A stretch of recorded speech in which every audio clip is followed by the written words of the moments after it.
Bandara Internasional Soekarno-Hatta sementara ini hanya melayani penerbangan kargo. Sementara pesawat komersil pengangkut penumpang dialihkan fungsi sebagai pesawat kargo di tengah pandemi COVID-19.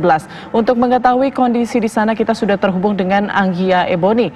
Anggia, sudah dipastikan ya di Bandara Soekarno-Hatta sudah tidak melayani penumpang, dan seperti apa kondisinya saat ini di sana?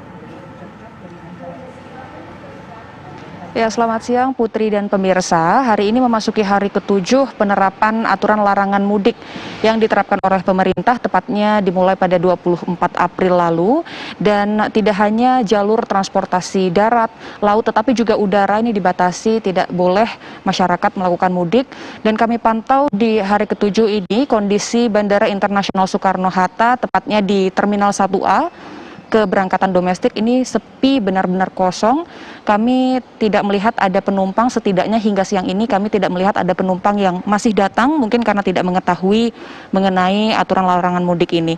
Dan bisa kami gambarkan juga, selain kosong tidak ada penumpang, di sini juga seluruh toko ataupun restoran juga tidak beroperasi, sehingga hanya ada petugas Bandara Internasional Soekarno-Hatta saja yang terlihat di terminal ini. Kemudian meskipun untuk penerbangan penumpang ini tidak beroperasi, namun untuk penerbangan umum internasional masih beroperasi hingga saat ini. Kemudian juga untuk penerbangan kargo atau pengiriman barang pun masih bisa melayani masyarakat. Dan selain itu, Putri dan pemirsa, kami informasikan bahwa rencananya nanti tanggal 3 Mei 2020 salah satu maskapai penerbangan yakni Lion Air Group yang terdiri dari Lion Air, kemudian Wings Air dan juga Batik Air rencananya akan kembali beroperasi melayani penerbangan domestik. Namun dikhususkan bagi para penumpang atau masyarakat yang ingin melakukan perjalanan non-mudik, contohnya seperti para pebisnis. Dan apabila nanti memang peraturan tersebut atau kebijakan tersebut sudah berlaku, akan ada sejumlah syarat ataupun ketentuan yang harus dipenuhi oleh para calon penumpang. Nantinya para calon penumpang ini bisa membeli tiket hanya melalui website resmi milik Lion Air, kemudian juga bisa melalui call center Lion Air ataupun kantor penjualan tiket Lion Air Group.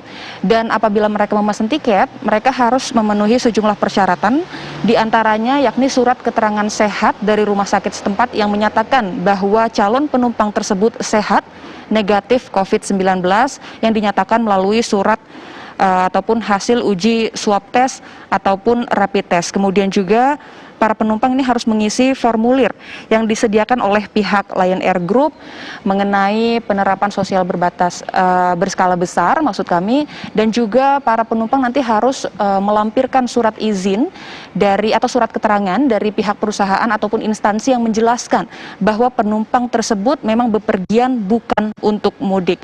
Nah, tapi mengenai pengumuman ini, kami mengkonfirmasi juga kepada pihak bandara, di mana pihak otoritas bandara ini masih belum dapat memastikan hal tersebut, karena hingga saat ini surat izin ataupun tebusan dari Dirjen Perhubungan Udara masih belum diterima oleh pihak Bandara Internasional Soekarno-Hatta. Namun tentunya kita tunggu nanti apakah tanggal 3 Mei mendatang Lion Air memang benar-benar bisa melayani penumpang. Namun tentunya yang harus dipastikan masyarakat, mereka yang bepergian ini bukan untuk mudik, melainkan hanya kepentingan bisnis ataupun pekerjaan.